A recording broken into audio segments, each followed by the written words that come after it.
สบายดีพี่น้องสบายดีหมดสุขุสุคนเนาะพี่น้องเนาะ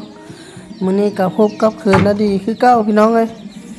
มื้อนี้ก็จะได้ตื่นแต่เช้าๆคือเก้าละออกไปให้ไปนาอีกแล้วหลังจากเมื่อวานนี้ไปไถตะกร้าแล้วก็ว่านก้าอยู่ทุ่งนาผู้แหละพี่น้องนาพ่อเฒ่าหลังจากแล้วนาพ่อเฒ่ากะมื้อนี้เป็นมื้อที่สองเนาะจะออกไปสักหลักหัวตะกร้านาป้าจ้อยต่ออีกพี่น้องเอ้ยทุ่งนาบ้านกุดควายผู้แหละก็หวังว่าจะสักหลักหัวแล้วก็สิไถแล้วก็คาดว่านก้าอีกคือกันพี่น้องเอ้ยแต่ว่าบ่ฮู้ว่าสิซักได้หรือบ่เนาะเพราะว่าฝนตกได้ 2-3 วันแล้วยามันดินแข็งนะถ้าดินมันบ่แข็งก็น่าจะซักมื้อนี้พี่น้องถ้าว่าดินแข็งก็จะบ่ได้ซักถ้าฝนตกพุ่นแหละตอนนี้ก็คนไม้ละหัวขึ้นรถไถแล้วไปที่ห้อยพี่น้องเอ้ยเกี่ยมสตาร์ทเครื่องออกเดินทางบาดนี้วันนี้ไปกับแม่น้องอลิสา2 คนพี่น้องกับพ่อเฒ่าน้ำอีก3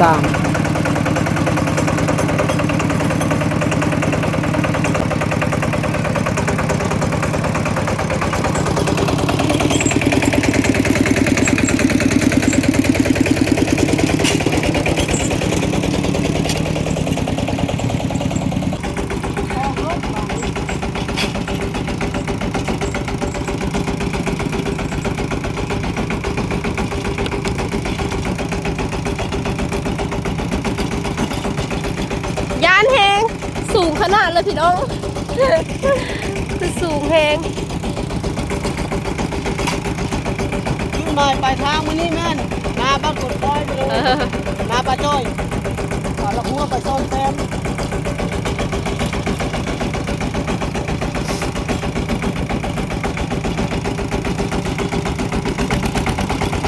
เดินทางกันเลยถากน้องอาริสาไว้นะป้าจ้อยหน่อยโอ้โหได้หรือบอเพราะว่ามี2 คนเนาะลูกน้องสาวอีกคนหนึ่งน้องล่าลูกน้องสาวล่าอีก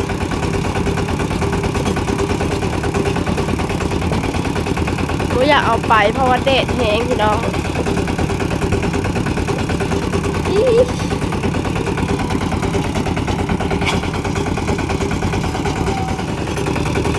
แล้วสลาย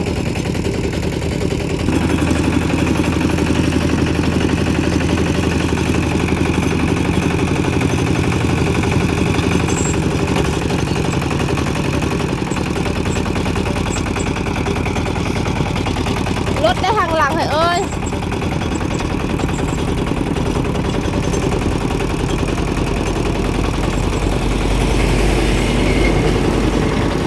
รถใหญ่จะหลายเวลารถไถผมมีแฟนติดเนาะข้างหลังก็มีอีกรถนะรถใหญ่มา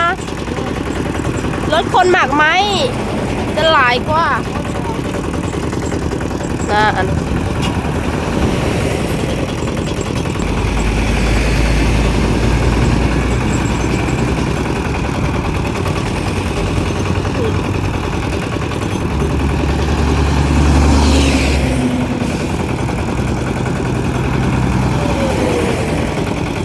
เป็นโรงงานจีนนี่คือโรงงานจีนเนาะตอนนั้นมันจะมีป่าหลายๆต้นไม้หลายๆตอนนี้บ่มีนะพี่น้องเอ้ยบอนหาอยู่หากิน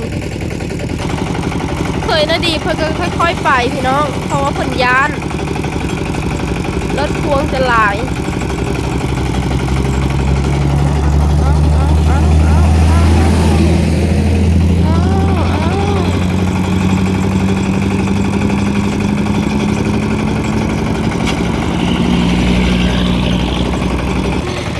ทางนี้ล่ะ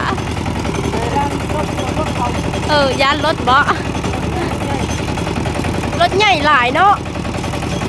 ตอนเช้าอาจจะบ่มีตอนสวยๆจังหน่อยพี่น้องเลือกทางไหม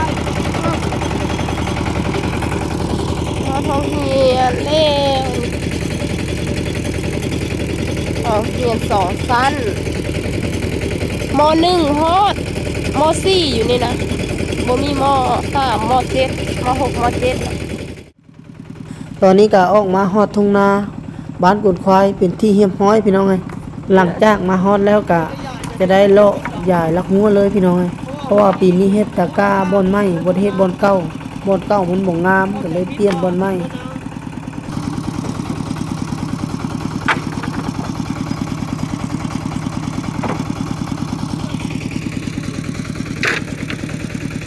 เปลี่ยนบอลเฮ็ดตะกร้าปีนี้บ่เก่าแล้วมันบ่งาม ตอนนี้ก็คนลักหัวหรือว่ายายลักหัวแล้วเป็นที่เฮียบห้อยพี่น้องเอ้ยก็มีแต่ต่อไปก็มีแต่ซักออมหัวตะกร้าแต่ว่ามื้อนี้ยังชักบ่ได้พี่น้องรู้สึกว่าดินแข็งเพราะว่าฝนตกตั้งแต่ดนแล้วว่าสิขุดเอาบัดนี้แต่ว่ามื้ออื่นพุ่นละแต่สิได้เอาเสียมมาขุดมื้อนี้บ่ได้ถือเสียมออกมากะว่าจะออกมาซักเอาแต่ว่ามันชักบ่ได้ก็เลยว่าย่าจะมาทางป้าก่อนพี่น้องเลาะทางป้าออมตามคณะนี่แหละจังน้อยก็จังสีเมื่อไปบ่เว้าหลายพี่น้องเดี๋ยวมันสิสวยบรรยากาศอยู่ให้อยู่นาพี่น้องบรรยากาศเย็นดีรู้สึกว่าสบายหูสบายตาพี่น้องออกมาให้มานาแล้วก็ได้บรรยากาศอยู่นาอยู่บ้านเลยยินแต่เสียงรถเสียงรางวันนี้ออกมาทุ่งนาบ้านกดควายพี่น้องมาส่งลักหัวเตรียมที่จะเฮ็ดตะกาตะบุ้งแล้วพี่น้องรอท่าฝนตกตอนนี้ซักลักหัวบ่ได้ดินแข็งว่าสิขุดเอาแต่ว่าบ่ได้เอาเสียมออกมาเป็นมื้ออื่นพุ่นแหละมื้อนี้สิเลาะทางป้าทางยังตามคันนาไปก่อนมื้อหน้าแต่สิเอาพามาบ่แม่นเดี๋ยวมื้อหน้าแต่สิเอาเสียมมาแล้วขุดลักหัวพี่น้องมื้อนี้แม่นขุดบ่ได้มีเสียมบ่ได้เอาเสียมมาคิดว่ามันซักได้เนาะเพราะว่าแหลมลักหัวมาแล้ว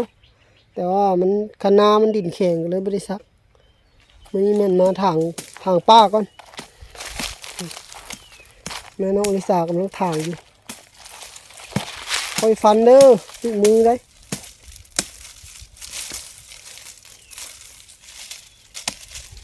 คืนนาดีก็จะไปเอาผ้ามาทางซอยเพิ่นก่อนมุดุม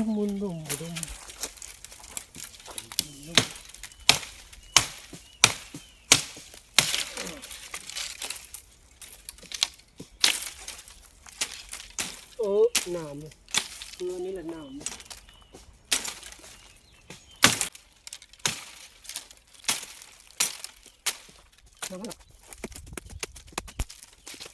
จะได้ไม่ได้ถือกระไฟมาเนาะป้อมสู้ตัวนี้เลยป้อมมานี่แหละมามื้อหน้าจะชี้เอากระไฟมาสู้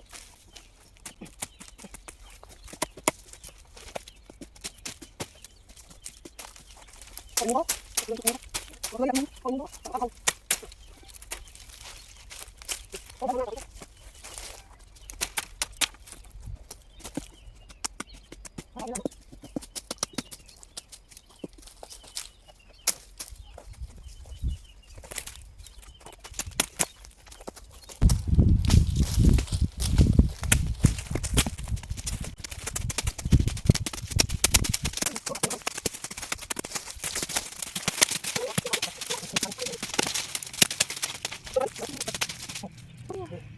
ครับงูพี่น้องงูล็อกครับแต่บ่ฮู้ว่าเป็นงูอย่างเนาะเป็นแต่ครับมันคืองูอะไรเนาะหากินได้เป็นงูสิงมันจักทุกเดือนมันต้องลอกคราบบ่จังสิว่ามันก็ถึงพวกแบบมันชื่อว่ามันแก้ให้แล้วมันก็ล็อกครับล่ะครับมันก็ยังอ่อน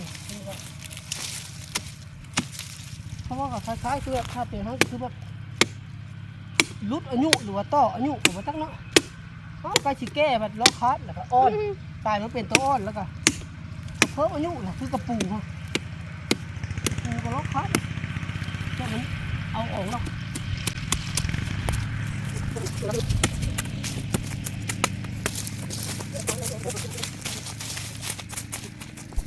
ฮะพี่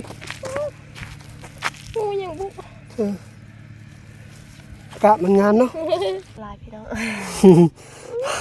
ตอนนี้นั่งพักเช้ามื้อพี่น้องกินน้ำกินในก่อนเจ็บหัวพี่น้องเดดแห้งโคตรตอนนี้เป็นเวลาจักโมง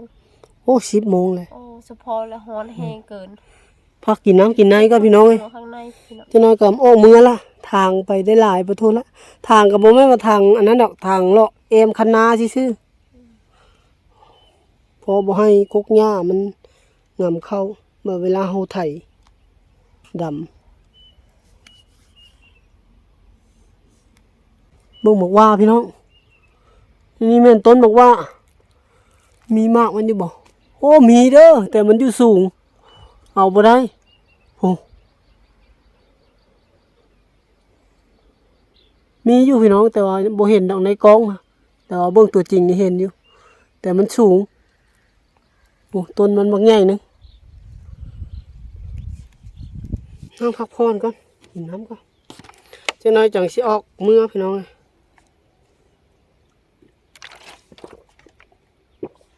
รู้สึกว่าช่วงนี้เวียกจะเริ่มหลายขึ้นละ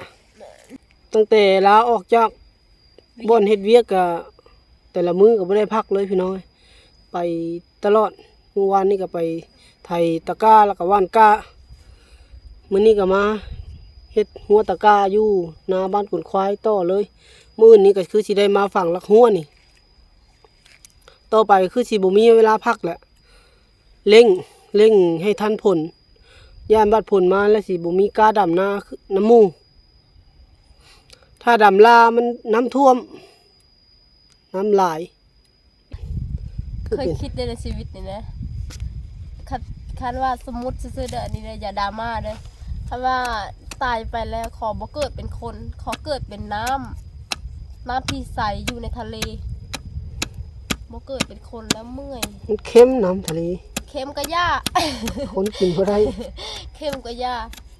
อย่าเกิดเป็นน้ำมันบ่มีลมหายเจาะหายใจมันบ่ต้องใช้ชีวิตให้เมื่อยมัน